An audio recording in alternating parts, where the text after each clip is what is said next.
Rebonjour et bienvenue dans cette deuxième vidéo sur les variables aléatoires qui concerne la notion d'espérance. Ici, j'ai laissé en place les éléments de la vidéo précédente qui concernaient une expérience de blackjack où il s'agissait de savoir quelles étaient les chances pour un joueur de battre la banque alors que la banque est arrêtée à 17 et que le joueur a 15. Pour l'explication de ces différentes valeurs, je vous renvoie à la vidéo précédente qui concerne la définition des variables aléatoires discrètes.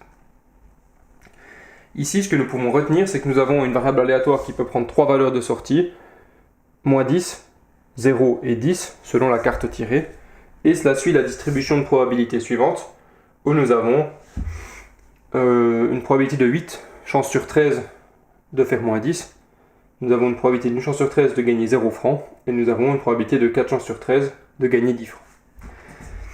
La notion d'espérance est centrale en probabilité et c'est celle qui permet de dire quelle est la valeur de sortie moyenne d'une variable aléatoire. Pour faire simple, nous écrirons l'espérance de cette manière-là.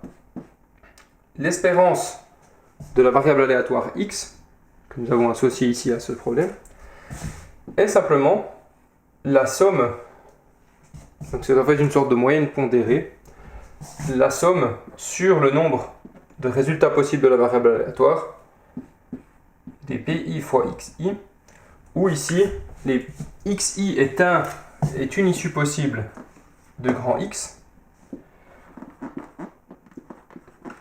C'est une valeur de X. Et PI est la probabilité associée.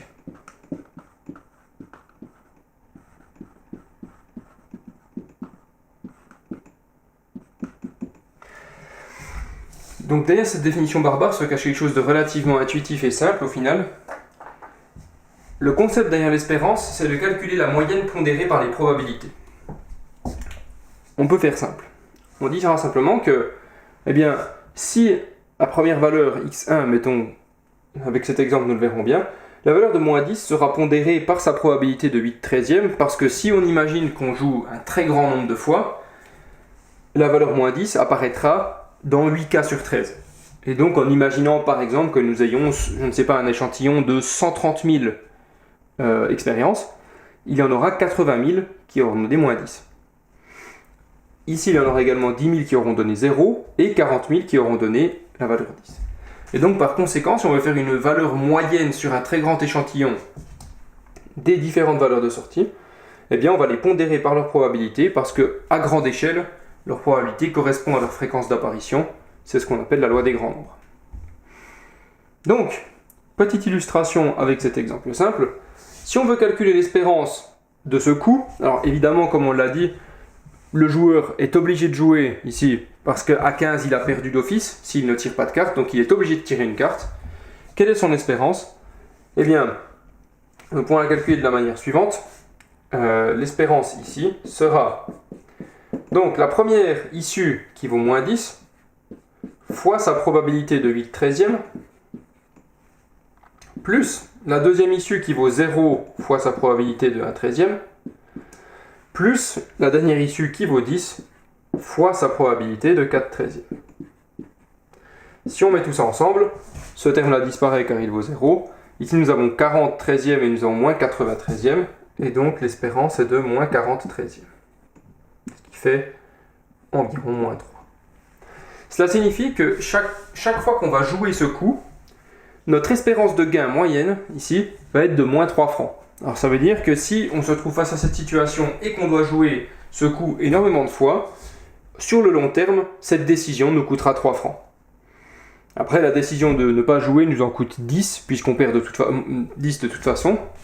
Donc nous avons meilleur temps de jouer, mais il n'empêche que face à cette situation, ce coup n'est pas rentable.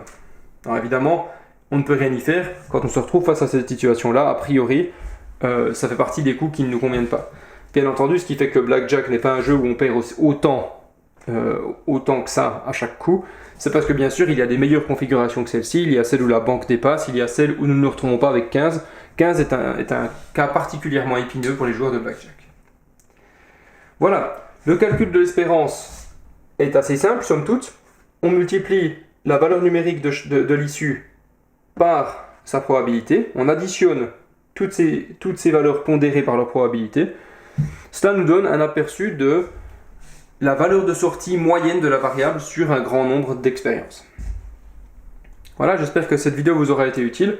Dans la vidéo suivante, nous parlerons de la notion de variance et d'écart type qui sont très associés à la notion d'espérance et qui vous donnent la largeur de la distribution. Dans le sens où ici, tout ce que l'espérance vous donne, c'est la valeur moyenne.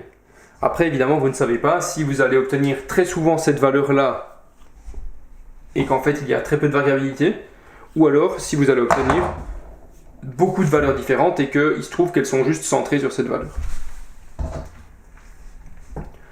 Voilà, à bientôt dans la prochaine vidéo.